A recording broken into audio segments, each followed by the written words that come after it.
जब एक हिंसक पशु अपने शिकार को पकड़ने में सफल हो जाता है और जीवित अवस्था में ही उसे खाने लगता है, तो एक अजब सा नजारा देखने को मिलता है। शिकार जीव तब दर्द से तड़पता चिल्लाता नहीं वरन शांत पड़ा होता है।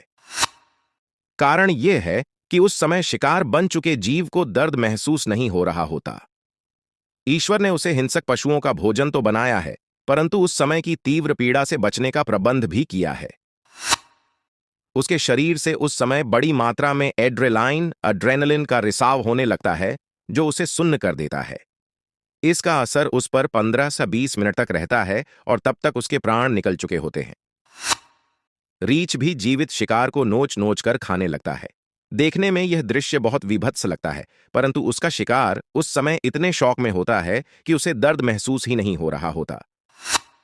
युद्ध अथवा अन्य हादसे को झेल चुके लोग बताते हैं कि जख्मी होने पर इसी एड्रेनलिन के कारण एकदम उस समय उन्हें कुछ भी महसूस नहीं हो रहा होता। हमने अक्सर सुना है कि युद्ध में गंभीर रूप से चोट खाए जवान उसी अवस्था में भी घिसट घिसट कर किसी सुरक्षित स्थान पर जाने का प्रयास करते हैं। लगभग 15-20 मिनट बाद जब एड्रेनालिन का असर खत्म होने लगता है और दर्द महसूस होने लगता है, तब तक उन्हें डॉक्टर तक पहुंचाया जा सके तो वह उस जानलेवा दर्द से बच जाते हैं।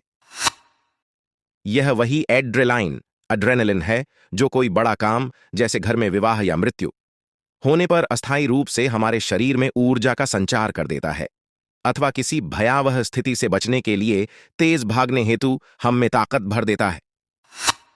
मां के त्याग की बहुत कहानियां पढ़ी और सुनी हैं, पर यह भावना केवल मनुष्यों में ही नहीं होती। मादा ऑक्टोपस के बारे में सुनकर तो आप दंग ही रह जाएंगे। मादा ऑक्टोपस एक बार में 10,000 से अधिक और कई बार तो 56,000 तक अंडे देती हैं। यह अंडे चावल के एक दाने जितने सफेद आंसू के आकार के होते हैं।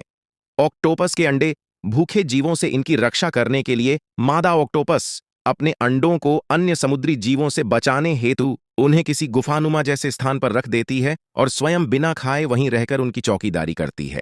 एक माह बाद जब इन अंडों से बच्चे निकल आते हैं तो वह एक एक करके इन्हें पानी में दूर फेंकने लगती है ताकि वह तैर कर अपनी रक्षा कर लें। तब तक वह भूख से निढाल इतनी दुर्बल और शक्तिहीन हो चुकी होती है और उसकी मृत्यु हो जाती है। हालांकि कुछ जीव शास्त्रियों की राय में वह स्वयं को ही मार देती है। सिर काट देने के बाद भी जीवित रहता है तिलचट्टा यानी कि कॉकरोच। यह हम सब ने सुना है, पर क्यों और कैसे? सिर कट जाने पर उसका रक्त नहीं बहता क्योंकि तिलचट्टा फौरन उस जगह को सील कर देता है।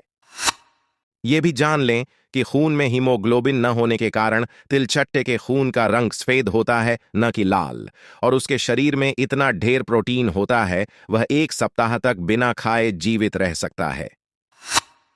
चमगादड़ चल नहीं सकता क्योंकि इसके पैर ही नहीं होते। चमगादड़ सिर्फ चिपक सकता है और उड़ सकता है। आपने चमगादड़ों को बिजली के तारों से खंडहरों में और पेड़ों से उल्टा लटकते देखा होगा। उनके पैरों की नसें इस तरह व्यवस्थित होती हैं कि नींद में भी वह गिरते नहीं, पर वह इस स्थिति में ही क्यों सोते हैं? दरअसल चमगादड़ बाकी पक्षियों की तरह जमीन से उड़ान नहीं भर पाते।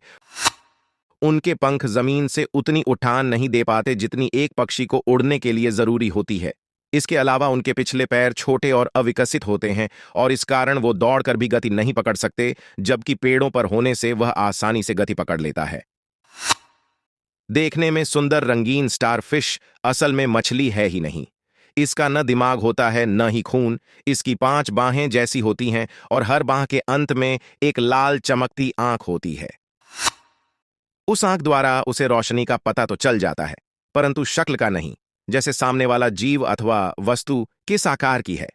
कुदरत का करिश्मा देखिए कि उसकी कोई बाह टूट जाने से वर्ष के भीतर फिर से उग आती है। अचरज की बात यह भी है कि इसके बदन में खून के स्थान पर समुद्र का पानी छलनी नुमा प्लेट द्वारा उसके शरीर में घूमता रहता है।